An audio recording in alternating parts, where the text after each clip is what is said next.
Jelang perayaan Hari Kemerdekaan Republik Indonesia ke-80, puluhan siswa-siswi SMA di Kecamatan Banyuasin 3 ikuti perlombaan tradisional yang diharapkan bisa mengembalikan olahraga tradisional di generasi muda.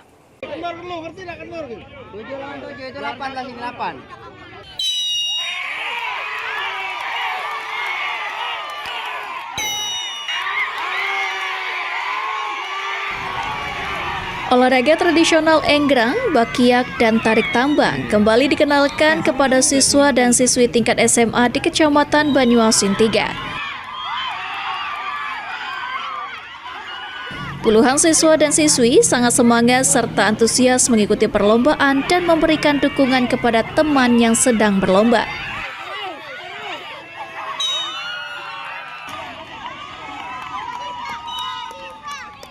Ketua Kormi Banyuasin, Salni Fajar mengatakan, olahraga tradisional saat ini sudah mulai terkikis oleh aneka permainan digital.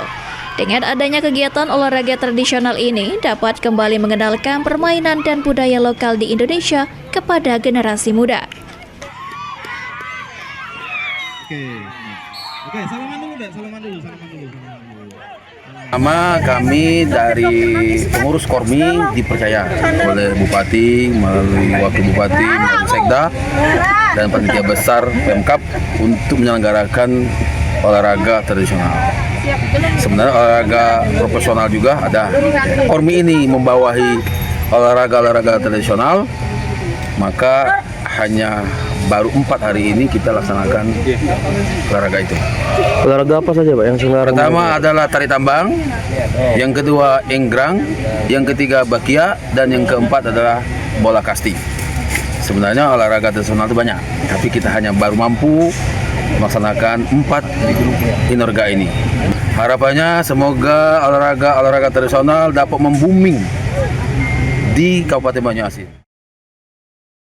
Salni berharap olahraga tradisional dapat terus dikembangkan di lingkungan masyarakat, sehingga budaya dan olahraga tradisional di wilayah Banyuasin dapat berkembang. Ridho Ilahi, PAL TV.